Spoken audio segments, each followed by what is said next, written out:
আসার সুযোগটুকু করে দিয়েছেন এবং কিছু দিনের আলোচনা শুনে আমল করার সুযোগটুকু করে দিয়েছেন। সেই রবের দরবারে প্রাণের সবটুকু আবেগ উজাড় করে বলে আলহামদুলিল্লাহ। আজকে মহান রব্বুল আলামিন 18,000 মাখলুকাতের ভিতরে আপনাকে আমাকে শ্রেষ্ঠ মাখলুকাত হিসেবে সৃষ্টি করেছেন, বলেন আলহামদুলিল্লাহ। আল্লাহর শুকরিয়া আদায় করার দরকার না?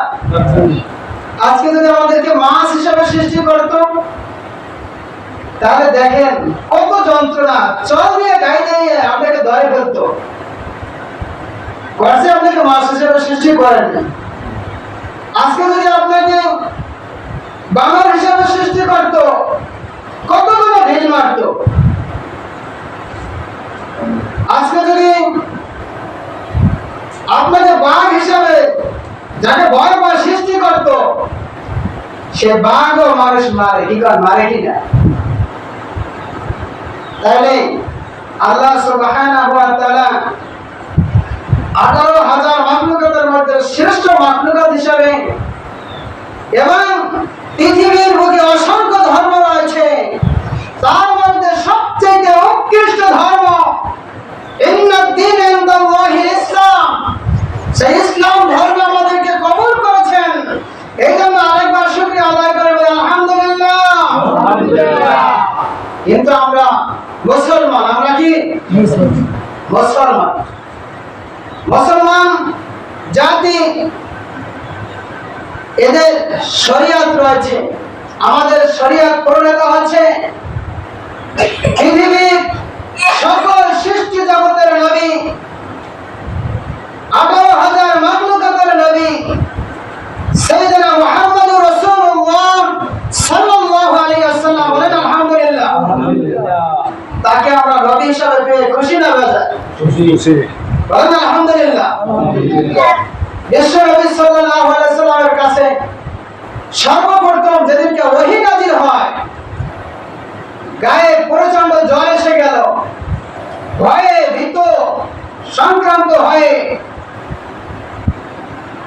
অনেকগুলো আমরা হাদিসে পাই, তাফসীরে পাই যে কম্বল জড়িয়েছিলেন। তখন তার সহযোগী ছিল খাদিজাতুল কুবরা রাদিয়াল্লাহু তাআলা আনহা। তিনি তাকে ভরসা দিয়েছিলেন, ইয়া রাসূলুল্লাহ, আপনি ভয়ে প্রকম্পিত হয়েন না, কারণ আল্লাহ আপনাকে কখনো কষ্টের ভিতর নিমজ্জিত করবেন না, ধ্বংসের ভিতর নিমজ্জিত করবেন না, কারণ আপনি মানুষের কল্যাণ চেয়েছেন, অসহায় মানুষদের পাশে দাঁড়িয়েছেন, অনাহারের মানুষ যারা তাদেরকে ক্ষুধার্ত ক্ষুধা নিবারণ করেছেন, যারা বিভিন্ন বিপদের সম্মুখীন হয়েছে তাদেরকে আপনি বিপদ থেকে মুক্তি দিয়েছেন, বলেন আলহামদুলিল্লাহ। এত সুন্দর ভালো মানুষটাকে আল্লাহ কখনো বিপদগ্রস্ত করবে না, বলেন আলহামদুলিল্লাহ। এগুলো আমাদের নবিয়ানার চরিত্র। ওয়াইন্নাকা লাআলা খুলুকিন আযীম, পৃথিবীর বুকে একজনের চরিত্র নিয়ে আল্লাহ নিজেও প্রশংসা করেছেন। তিনি হচ্ছেন আপনার আমার নবী সাইয়েদনা মুহাম্মদুর রাসূলুল্লাহ সাল্লাল্লাহু আলাইহি ওয়াসাল্লাম, বলেন আলহামদুলিল্লাহ। কিন্তু আজকে আলোচনার বিষয় হচ্ছে আমাদের জিকিরের ফজিলত ও গুরুত্ব। হাদিসের মধ্যে এসেছে আফদালুল ইবাদাতি লা ইলাহা ইল্লাল্লাহ, পৃথিবীর মধ্যে সবচেয়ে উত্তম ইবাদত হচ্ছে, উত্তম জিকির হচ্ছে লা ইলাহা ইল্লাল্লাহ, বলেন সুবহানাল্লাহ। সুবহানাল্লাহ, জানলা নাই কোনো মাবুদ ইল্লাল্লাহ, আপনি ছাড়া, বলেন সুবহানাল্লাহ। আজকে পানি কিনে খাইছেন কোথাও যাইয়া, পানি এক বোতল পানি কিনতে হয় 10-15 টাকা দিয়ে, 20 টাকা দিয়ে, 30 টাকা দিয়ে, একবার শেষ। আমাদেরকে যে মহান মালিক সৃষ্টি করেছেন তার নিয়ামতের একটা পানিটা যদি সবসময় আমাদেরকে কিনে ব্যবহার করতে হইতো, তাহলে দৈনিক যে কয় টাকা রোজ করেন বদলা দেন, ওই কয় টাকা পানির পিছনেই লাগতো, খাবার কেনার কোনো সুযোগ থাকতো না। সম্মানিত হাজিরিন, আল্লাহ সুবহানাহু ওয়া তাআলা সেই নিয়ামত আপনাদের জন্য ফ্রি করে দিয়েছেন, বলেন আলহামদুলিল্লাহ। আজকে যারা অসুস্থ আছেন, যারা অক্সিজেন গ্রহণ করে, 1 ঘন্টা অক্সিজেন দিতে কত টাকা লাগে? 60 বছর বাঁচেন, যদি 60 বছর আপনাকে আল্লাহ অক্সিজেন ফ্রি না দিত, যদি সরকারি অক্সিজেন অথবা কেনার অক্সিজেন দিয়ে চলতে হতো, তাহলে আপনি যা কিছু কামাই করেন নিজে দিকে চলা সম্ভব? তাহলে বুঝতে হবে রিজিকের মালিক আল্লাহ। রিজিকের মালিক কে? রিজিকের মালিক কে? রিজিকের মালিক আল্লাহ। আল্লাহ যদি সহায় না হয়, তাহলে আমরা যতই চেষ্টা করি সফল হওয়া সম্ভব হবে না। সম্মানিত হাজির, দেখে সম্পর্কে আল্লাহ সুবহানাহু ওয়া তাআলা সূরাতুল আনকাবুতের মধ্যে ইরশাদ করেন, ওয়ালা যিকরুল্লাহি আকবার। বলেন সুবহানাল্লাহ। নিশ্চয় আল্লাহর জিকির হলো সবচেয়ে বড় ইবাদত। কার জিকির বড় ইবাদত? আল্লাহর জিকির।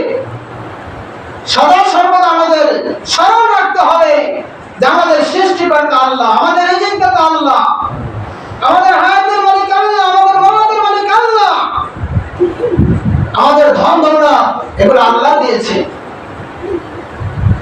সেই আল্লাহ আমরা যুগে যুগে অনেক কাহিনী শুনেছি, কিন্তু এক ব্যক্তিকে পরীক্ষা করেছিলেন আল্লাহ ফেরেশতা পাঠাইয়া যে আমাকে একটা বকরি দাও। ওই ব্যক্তি বকরি দিয়েছিলেন। আরেক ব্যক্তিকে অনেক সম্পদ দিয়েছিলেন, তার থেকে একটা চাইছিলেন, দেয় নাই। এভাবে 3 ব্যক্তিকে 3 কেদার পরীক্ষা করছে, কিন্তু গরিব যে ওই ব্যক্তি পাস করছে, বলেন আলহামদুলিল্লাহ। আলহামদুলিল্লাহ। আর 3 জন রোগী, চাকালা, দবর রোগী, আরেকজন হলো যে কুষ্ঠ রোগী সম্ভবত। কিন্তু শেষ পর্যন্ত একজন গরিব লোক পরীক্ষা দেখছে, একটা ছাগল দিয়েছে, তার সেই বকরি নেয় নাই।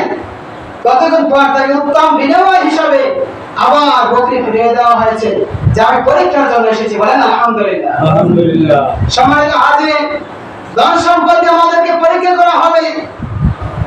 আজকে বাংলাদেশের পরিস্থিতি সম্পর্কে আমরা সকলে জানি। আমরা প্রথমেই বলছিলাম আমরা মুসলিম জাতি, কি মুসলিম জাতি।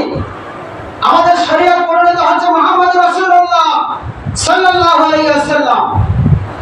আমরা মুসলিম হিসাবে হাদিসের মধ্যে এসেছে, কুল্লু মুসলিম কাজাসাদু ওয়াহিদ। পৃথিবীর সমস্ত মুসলমান যদি কেমন একটা দেহ, বলেন সুবহানাল্লাহ। সমস্ত মুসলমান কি একটা দেহ? তাহলে সমস্ত মুসলমান যদি একটা দেহ হয়, আমার একটা দেহ আছে, বডি আছে, আমার যদি মাথায় আঘাত লাগে সমস্ত শরীর ব্যথায় ব্যথিত হবে কিনা? কি কারণ হবে?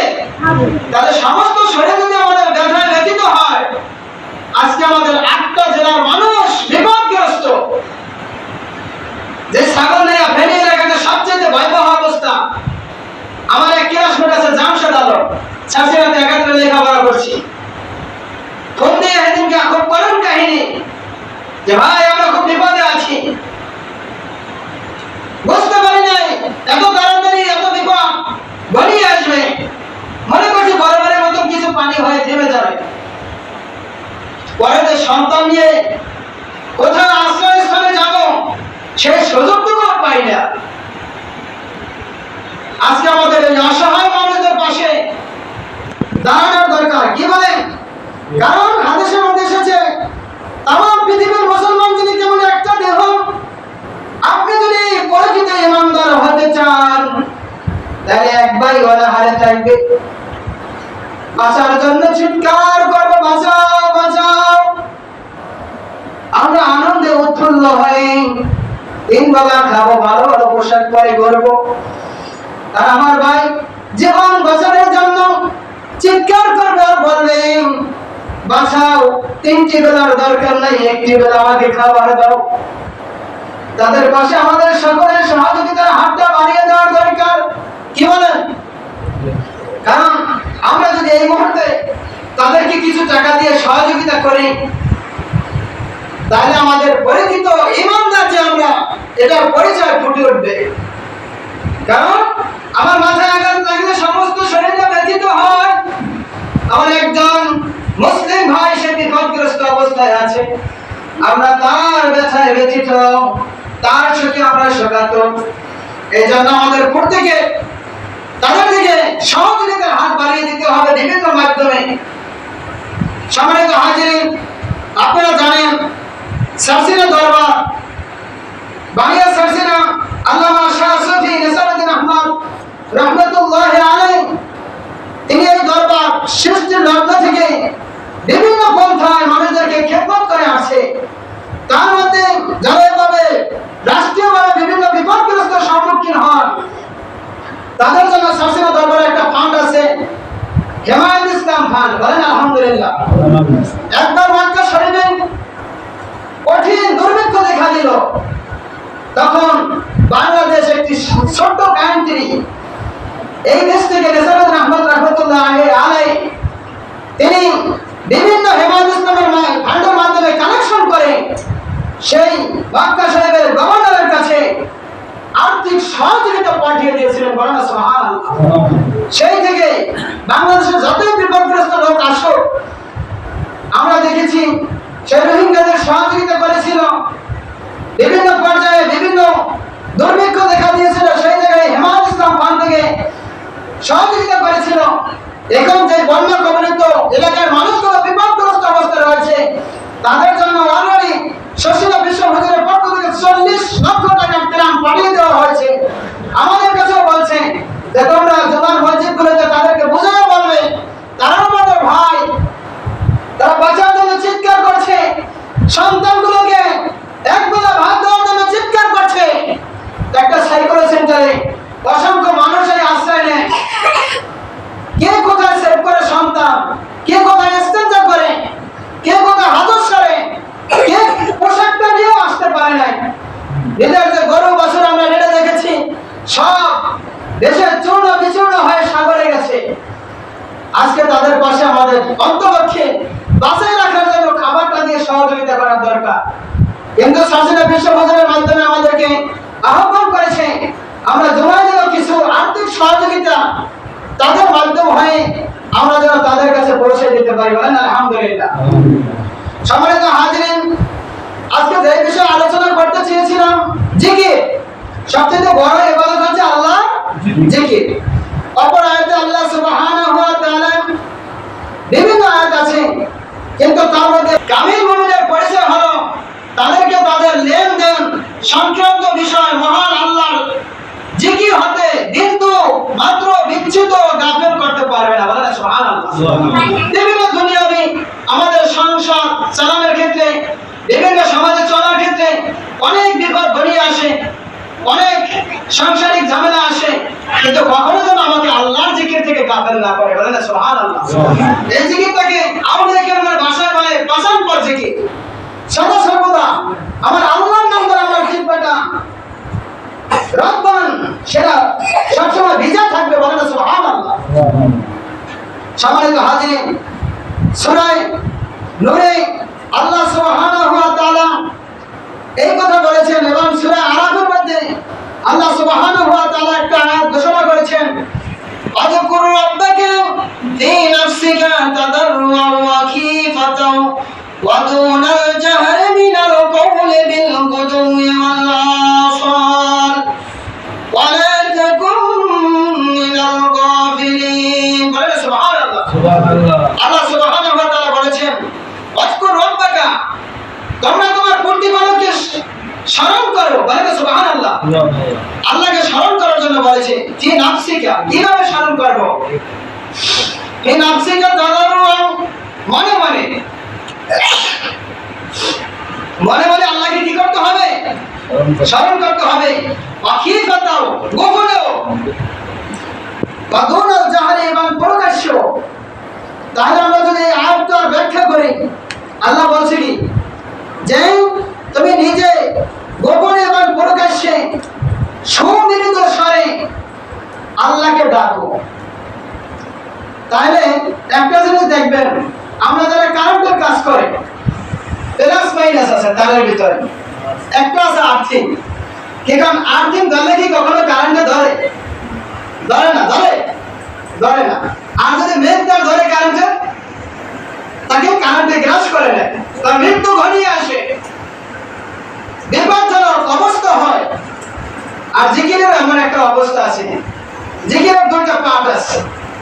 এখানে বলা হয়েছে ফি নাফসিকা তাদাররু ওয়া খিফাতাও, তুমি বিরত স্বরে, লাফালাফি করে না, বিরত স্বরে, খিফাতাও, গোপনে তোমার অন্তর ধারণ করে আল্লাহর প্রেম ভালোবাসা নিয়ে তারপর তুমি বলো লা ইলাহা ইল্লাল্লাহ। ইল্লাল্লাহ যখন বলবে তখন তুমি আবার আস্তে বলো, গোপনে বলো লা ইলাহা ইল্লাল্লাহ। সাসিনারা বলেন একটা হচ্ছে যে কারণটা মেন তার, আরেকটা হচ্ছে আর্থিং এর মতো। আর অনেকে আছে জিকির করে দেখবেন লাফালাফি করে, ফালাফালি করে, কিন্তু কোরআনের আয়াতের অনুবাদ মাফিক তোমার জিকির করতে হবে। সম্মানিত হাজিরিন, এখানে বলা হয়েছে ওয়াজকুর রাব্বাকা ফি নাফসিকা তাদাররু ওয়া খিফাতা ওয়া দুনাল জাহরি মিনাল কওলি বিল গুদুওয়ি ওয়াল আসাল ওয়া লা তাকুম মিনাল গাফিলিন। তোমরা এইভাবে জিকির করবে সকাল এবং সন্ধ্যা। সকাল মানে সকাল তুমি সারাদিন তো করবি, আবার নির্দিষ্ট করো কিছু সময় করবে, সকাল সন্ধ্যা। বলেন না সুবহানাল্লাহ। এরপরে বলা হয়েছে ওয়া লা তাকুম মিনাল গাফিলিন, তোমরা জিকির থেকে যেন গাফেলকারীদের অন্তর্ভুক্ত না হও। বলেন না সুবহানাল্লাহ। জানলা যে আল্লাহ আমাদেরকে সৃষ্টি করেছে সেই আল্লাহকে কখনো যেন তোমরা ভুলে না যাও। বলেন না সুবহানাল্লাহ। আজকুর রাব্বাকা ইযা নাসিতু, বলেন না সুবহানাল্লাহ। এখানে বলা হয়েছে সূরা কাহাফের ভিতরে যে আর আপনি যখন আপনার রবকে ভুলে যাবেন, এটা বুঝতে পারার সাথে সাথে আপনি আবার পূর্বকে স্মরণ করতে থাকুন। বলেন না সুবহানাল্লাহ। আজকুর রাব্বাকা, যখন আপনার প্রতিপালককে ইযা নাসিতু মনে করছেন যে আপনি ভুলে গেছেন, স্মরণ হয়ে গেছে, আবার শুরু করে দেন আল্লাহকে স্মরণ করতে। আবার শুরু করে লা ইলাহা ইল্লাল্লাহ, লা ইলাহা ইল্লাল্লাহ, এটা আপনার মনে মনে চলবে। সাথে সাথে লা ইলাহা টানতে ইল্লাল্লাহ, এভাবে আপনার জিকিরটা সদা সর্বদা যেন আল্লাহকে স্মরণ রাখতে পারবেন। এই অবস্থায় যদি আপনার মৃত্যু ঘনিয়ে আসে, তাহলে আপনি আল্লাহর নাম নিয়ে মৃত্যুবরণ করতে পারলে ফাদাখালাল জান্নাহ, আপনার জন্য জান্নাত অবধারিত। বলেন না সুবহানাল্লাহ। অপর আয়াতে আল্লাহ সুবহানাহু ওয়া তাআলা ঘোষণা করেন ইয়া আইয়ুহাল্লাযীনা আমানু যকুরুল্লাহ যিকরান কাসীরা ওয়াসাব্বিহুহু বুকরাতাও ওয়া আসীলা। বলেন না সুবহানাল্লাহ।